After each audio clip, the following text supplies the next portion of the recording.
Hello students, welcome to maths class 9th। देखिए last जो हमने पढ़ा था उससे आगे चलते हैं। तो एक्सरसाइज जो थी हमारे पास 4th, उसी को हम सॉल्व करते हैं। हमने क्या पढ़ा था कि कैसे linear equation in two variables हम बनाते हैं। यानी कि हमारे पास ax plus B Y plus C बराबर 0, इस तरह की अगर कोई भी इक्वेशन है तो ये क्या कहलाती है? Linear equation in two variables कहलाती है, राइट। क्योंकि यहाँ पर x और y दोनों क्या हैं? लीनियर मतलब वेरिएबल्स हैं और दो वेरिएबल्स हैं यहाँ पर। तो उसी बेस पर हम क्वेश्चन करते हैं। क्वेश्चन नंबर है आपका फर्स्ट, ठीक है। और क्वेश्चन दे रखा है दी कॉस्ट ऑफ a notebook, ठीक है, is twice the cost of a pen, ठीक है। उस एक पेन की जो कीमत है वो नोटबुक की कीमत से आधी है। हम कह सकते हैं कि the cost of A notebook is twice, double है पेन से, ठीक है। तो right a linear equation, right a linear equation in two variables, ठीक है। तो आपको क्या करना होगा इस तरह क्वेश्चन में? सबसे पहले हम वेरिएबल्स मानेंगे किसी भी वैल्यूज में, मतलब कि दो वैल्यू दे रखे तो दोनों को अलग अलग वेरिएबल मान लेते हैं। हम मान लेते हैं कि द कॉस्ट, यानी कि let the cost of a notebook, यानी कि नोटबुक की जो कीमत है वो क्या है? x, and the cost of a pen, उसकी कितनी है? y, ठीक है। उसने बोला है कि notebook is twice, notebook double है किससे? कॉस्ट ऑफ ए पेन, ठीक है। तो आप खुद देखिए यहाँ पे कैसे बनाओगे आप। कॉस्ट ऑफ नोटबुक x है, ठीक है। ये किसकी डबल है? y, यानी कि पेन से डबल है। इसकी कीमत इस y के पेन से डबल है। यानी कि अगर मैं दो पेन खरीदूं तो मुझे एक नोटबुक मिलेगी, राइट। एक नोटबुक मान लो 10 रुपए की है तो पेन कितना हो गया? 5 रुपए का हो गया। 5 दूनी 10, दोनों बराबर हो जाएंगे। तो इसको मैं लिख सकता हूँ लीनियर इक्वेशन के अंदर। अब अचर तो कुछ है ही नहीं, यानी कि कांस्टेंट वैल्यू तो है ही नहीं, तो मैं इसको उधर ले आता हूँ। x minus 2y equal to 0, ये हो गई आपकी लीनियर इक्वेशन, ठीक है। समझ में आया? ऐसे आपके पास और भी क्वेश्चंस में जो सेकंड क्वेश्चन है उसमें आप देख सकते हैं कि सेम वही काम करना है जो हमने पहले किया था। यानी कि हमारे पास इक्वेशन दे रखी है, उसको इंडिकेट करना है ए बी सी की वैल्यू में। तो पहला क्वेश्चन है इसका 2x plus 3y equal to 9.35 और ये पर बार, ठीक है। मैं कुछ मोस्ट क्वेश्चन करा देता हूँ, ठीक है। और number third 2x equal to minus के 5y, ठीक है। और फोर्थ क्वेश्चन क्या है हमारे पास? x बराबर, यानी x minus y upon 5 minus 10 बराबर 0, ठीक है। कुछ क्वेश्चन ऐसे जो आपसे नहीं हो, लेकिन क्वेश्चन करने सारे हैं आपको। मैं आपको तभी करवा रहा हूँ क्वेश्चन, ऐसा नहीं है कि मैं चाहूँ तो आगे टॉपिक पे ले जा सकता हूँ सीधा, ठीक है। क्योंकि मैंने एग्जाम्पल सारे कराए हैं आपको, इसलिए। तो आप देखिए इसका क्या होगा। यहाँ पर देखो x के आगे 2 है, ठीक है, y है। अगर ये कांस्टेंट है तो ये कांस्टेंट इधर आ जाएगा, बाकी सब ऐसे कैसे रहेगा? तो यानी कि यहाँ पर क्या हो जाएगा? 2x plus 3y solution of first minus के 9.35 का बार इक्वल टू 0, ठीक है। बार में कोई फर्क नहीं पड़ेगा, बार ऐसे कैसे रहेगा, यानी कि बार हटाने लग जाओ आप, ठीक है। तो a बराबर कितना हो गया? 2, b बराबर कितना हो गया? 3 और c बराबर हो गया माइनस के 9.35 का बार, ठीक है। राइट। माइनस का आएगा ना, क्योंकि यहाँ प्लस आता है हमेशा, प्लस ये माइनस आ रहा है तो मतलब सी की वैल्यू क्या होगी, माइनस में होगी। ठीक है, सेकंड क्वेश्चन क्या है हमारा, 2x minus 3y, 2x equal to minus के 5y, तो 5y इधर आ जाएगा, 2x प्लस 5y बराबर में 0, a की वैल्यू कितनी हो गई 2, b की वैल्यू कितनी हो गई 5 और c की वैल्यू कितनी हो गई 0। ठीक है, थर्ड आपके पास क्या है, थर्ड देखिए, थर्ड जो क्वेश्चन है हमारा उसमें हमने लिया था x बराबर 3y, ये लिया था ना, ले सकते हैं, y माइनस 2 बराबर 0 था, कोई बात नहीं, हम मान लेते हैं y माइनस 2 बराबर 0। तो देखिए आप y माइनस 2 बराबर 0 का मतलब क्या है, x तो है ही नहीं, हम क्या करेंगे 0 इंटू एक्स एड करेंगे प्लस y माइनस 2 बराबर 0, 2 को मान ले जाता हूँ, नहीं जरूरत ही ले जाने की, क्योंकि सी का काम करेगा। तो a का मान तो क्या हो गया 0, b की वैल्यू कितनी हो गई 1 और c की वैल्यू कितनी हो गई माइनस के 2। ठीक है, समझ में आया, मतलब कि आप इसको रिप्रेजेंट करना चाहते हैं लीनियर इक्वेशन इन 2 वेरिएबल में, तो दूसरा वेरिएबल कहाँ से लेके आएंगे, अपने पास से, क्योंकि यहाँ पर नहीं है उसका मतलब उसकी वैल्यू क्या है 0, क्योंकि आप अपनी तरफ से यहाँ पे 1 नहीं लगा सकते, 1 लगाने पर क्या होगा कि x इसमें काउंट हो जाएगा, इस टाइम x काउंट थोड़ा हो रहा है, क्योंकि x के आगे तो 0 लगा हुआ है, और 0 किसी के आगे लगा हुआ तो उसमें वो 0 है, 0 को मैं जोड़ दूं इसमें कोई फर्क तो ना पड़ेगा मुझे। ठीक है, किसी भी संख्या में 0 जोड़ने पर कोई फर्क पड़ता है ना ही 0 को घटाने पर फर्क पड़ता है। ठीक है, और फोर्थ देखिए हमारे पास क्या है, फोर्थ में हमने लिया था x माइनस 5 और y अपॉन 5 माइनस के 10 बराबर 0, 5x हो जाएगा माइनस के y और 5 यहाँ मल्टीप्लाई हो जाएगा, कितना हो जाएगा 50। ठीक है, पूरे के नीचे जो 5 आएगा वो यहाँ मल्टीप्लाई हो जाएगा, चाहे आप तो लिख दो। ठीक है, 0 से, तो ये हो जाएगा 5x माइनस के y माइनस के 50 बराबर 0, a बराबर हो गया 5, b बराबर हो गया -1 और c बराबर हो गया माइनस के 50, हो गया ना, a बराबर 5, b बराबर इसके आगे जो लगा हुआ है माइनस के 1 और c बराबर माइनस के 50। तो ये आपका हो गया answer.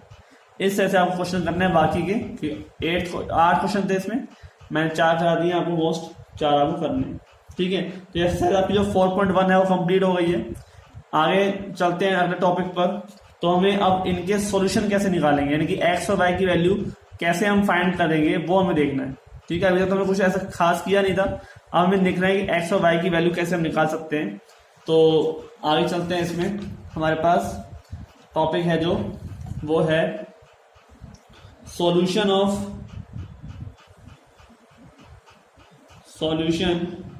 Of a linear equation.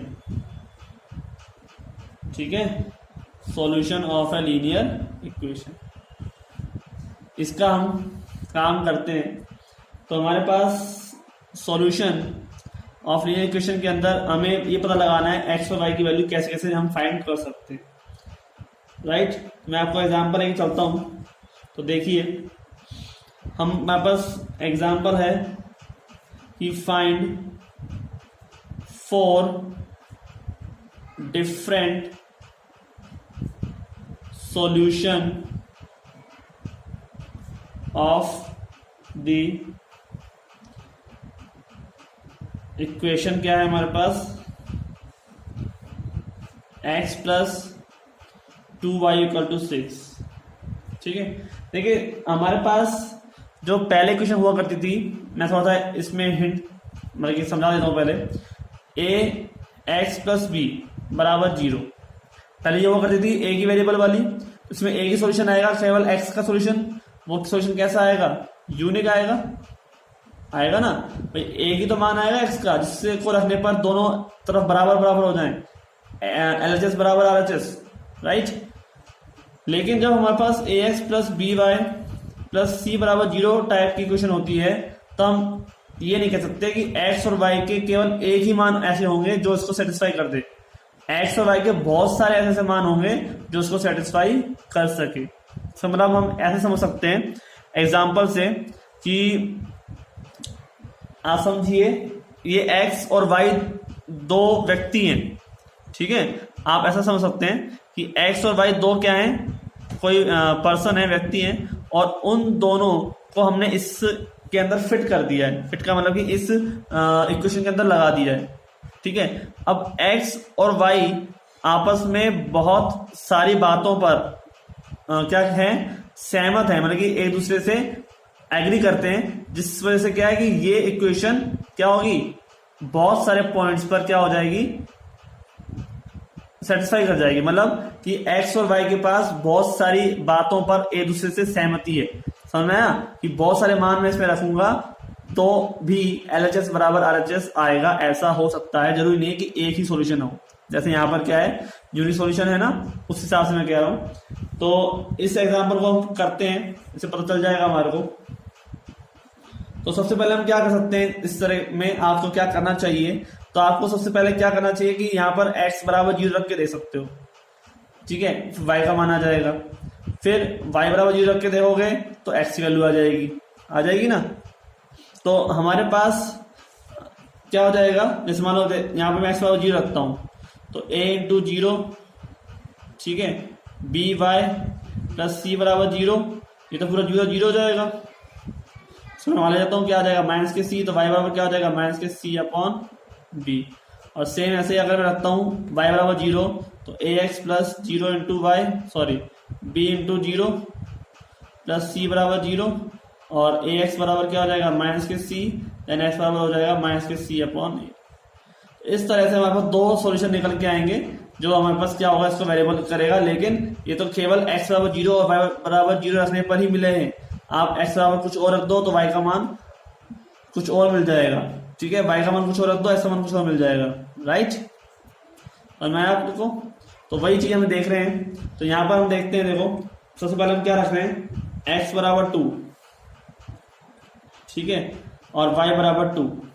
हम जो है इसको अपनी मर्जी से रख रहे हैं। ठीक है, bye inspection method. Inspection method होता है यानी कि निरीक्षण विधि जिसे हम कहते हैं। आप अपनी तरफ से अपनी मर्जी से कोई भी मान उठाकर इनमें रख दो और वो इसको सेटिस्फाई कर देगा। अगर कर देता है तो वो उसका क्या हो जाएगा, सॉल्यूशन हो जाएगा। तो देखिए मैं इस इक्वेशन के अंदर x बराबर 2 रख रहा हूं और y बराबर 2 रख रहा हूं, तो क्या इसको सेटिस्फाई करेगा। तो देखो 2 प्लस x प्लस 2y के अंदर, ठीक है, यहाँ रख दिया मैंने 2 प्लस 2 इंटू 2, y का मान 2 है, ठीक है, और कितना हो जाएगा, तो 2 2 जा 4, कितने आ रहे हैं, 6 आ रहे हैं। यहाँ भी कितने आ रहा है, देखो 6 ही आ रहा है। ठीक है, इसका मतलब क्या हुआ, LHS बराबर RHS हो गया, यानी कि ये जो इक्वेशन है वो सेटिस्फाई हो गई, राइट। ये इक्वेशन क्या हो गई, सेटिस्फाई हो गई। अब किससे हुई है, x बराबर 2 y बराबर 2 से। इसका मतलब इसको अगर मैं ऑर्डर ऑफ पेयर में लिख दूं तो ये क्या हो जाएगा, इसका एक सॉल्यूशन हो जाएगा 2 and 2। और सॉल्यूशन निकाल के देखते हैं क्या क्या सॉल्यूशन हो सकते हैं इसके। तो आप देखिए, सबसे पहले मैं आपसे कहा भी था कि आप एक बार सॉल्यूशन निकालने के लिए x बराबर 0 और y बराबर 0 रख के देखो। ठीक है, तो देखिए हम रख के देखते हैं। इक्वेशन क्या है हमारे पास, x प्लस 2y बराबर 6। तो मैं रख के देखता हूं एक बार x बराबर 0। ठीक है, मैं x बराबर 0 रख के देखता हूं तो क्या आएगा, 0 प्लस 2y बराबर 6। तो 2y बराबर 6 यानी कि y बराबर 6/2 यानी कि 3। ठीक है, क्लियर। फिर मैं रखता हूं, मतलब कि 0 रखने पर क्या आया, 3 आया, यानी कि ये इसका एक सॉल्यूशन हो गया। अब मैं रख के देखता हूं यहां पर y बराबर 0। ठीक है, y बराबर 0 रख के देखता हूं तो क्या होगा, x प्लस 2 इंटू 0 बराबर 6 हो जाएगा। तो 2 इंटू 0 बराबर 6 है, तो x बराबर क्या हो जाएगा, 6, जो की वैल्यू तो 0 हो जाएगी, राइट। x प्लस 0 बराबर 6, तो 0 से 0 करने पर मिलेगा नहीं, तो इसका मतलब क्या हो जाएगा, हमारे पास x बराबर 6 आ जाएगा। ठीक है, तो एक सॉल्यूशन क्या हो गया हमारे पास, 6 and 0। x की वैल्यू 6, पहले x आता है और फिर y आता है लिखने के लिए। ठीक है, तो एक सोल्यूशन हो गया 0 and 3, एक हो गया 6 and 0, और एक हमने सिर्फ पीछे निकाला ही था। ठीक है, y की वैल्यू रखने पर हमें x का मान मिल रहा है, y की वैल्यू रखने पर हमें x का मान मिल रहा है, तो हमें इसका मतलब क्या हुआ, सोल्यूशन हो गया ना भाई। x बराबर क्या हो गया, 6 आ गया। ठीक है, और इसका मतलब आप देख सकते हो कि x प्लस 2y बराबर 6 में मैं रख देता हूं, x बराबर 6 और y का मान 0, तो देखिए यहाँ पर भी 6 हो गया, यहाँ पर भी 6 हो गया, यानी कि LHS बराबर RHS आ गया। ठीक है, ये चीज मैं आपको बताना चाह रहा हूं कि आप वैल्यू ऐसे निकाल सकते हो। अगली वैल्यू देखो आप, हमारे पास और क्या क्या हो सकता है, 3 वैल्यू निकल गई, एक वैल्यू और निकाल लेते हैं। अब बस क्या है, x बराबर हम रखते हैं मान लो 4, इसमें ही x प्लस 2y बराबर 6 में मैं रखता हूं x बराबर 4, तो क्या हो जाएगा ये 4, x बराबर रख दिया 4, तो 4 प्लस 2y। ठीक है, चाहो तो आप यहाँ पे मान रख सकते हो, मैंने अपनी तरफ से रखा है 4 और मैं रख देता हूँ, चलो y बराबर रखता हूँ मैं 1। ठीक है, ये लो यहीं पर मैं सॉल्व कर देता हूँ इसको, तो 4 प्लस 2 1 जा 2, कितना हुआ 6 हुआ, दोनों तरफ 6 आ गया। ठीक है, 2 1 जा 2, 4 और 2 कितने हो गए 6, यहाँ पर भी कितना आ गया 6, तो इसका मतलब क्या हुआ, हमारे पास वैल्यू हो गई, वैरी कर गई। ठीक है, तो हमारे पास कंडीशन कंप्लीट हुई, तो 4 सोल्यूशन हो गए, एक सोल्यूशन ये भी हो गया हमारे पास, x बराबर 4 और y बराबर 1। ठीक है, तो 4 सोल्यूशन में लिख देता हूँ यहाँ पे, एक तो हो गया 2 2 जो पीछे हमने लिखा था, एक हो गया 0 and 3। ठीक है, चाहो तो आप एक वैल्यू सोचो और दूसरी वैल्यू निकल जाएगी, और नहीं तो आप दोनों वैल्यू एक साथ रख सकते हो, जैसे मैंने यहाँ पे रख के दिखा दिया आपको। बस वैल्यू जो है LHS बराबर RHS होना चाहिए। और एक हो गया हमारे पास 6 and 0, और एक हो गया हमारे पास 4 and 1। तो आप देख सकते हो कि अभी तो मैंने 4 वैल्यू ही निकाली है, ऐसे और वैल्यू भी निकल सकती है जो इसको सेटिस्फाई कर दे। ठीक है, तो एक लीनियर इक्वेशन की जो 2 वेरिएबल के अंदर है, उसमें जरूरी नहीं है कि उसका केवल एक ही सॉल्यूशन हो, यानी कि एक ही पेयर ऐसा मिले जिसको रखने पर ये सेटिस्फाई हो रहा हो। मोर देन 1 होंगे ही होंगे। ठीक है, अभी तो मैंने खाली 4 ही निकाले हैं, आप और भी निकाल सकते हो। ठीक है, तो ये सब क्या है, इसके सॉल्यूशन है, ये सब क्या है इसके सॉल्यूशन ऑफ लीनियर इक्वेशन। ठीक है, समझ में आया। तो इस तरह से जो भी वैल्यू आप फाइंड करोगे एक्स और वाई की, यानी कि उस वेरिएबल की जो उसके अंदर दे रखा है, यहाँ पे एक्स वाई दे रखा था तो एक्स वाई की वैल्यू फाइंड करनी थी, तो जो वैल्यू इसमें दे रखी है उसको फाइंड करें जिससे LHS बराबर RHS आ जाए, तो उसे हम क्या बोलेंगे, सॉल्यूशन। तो आज के लिए इतना ही, मिलते हैं नेक्स्ट वीडियो में। Thank you.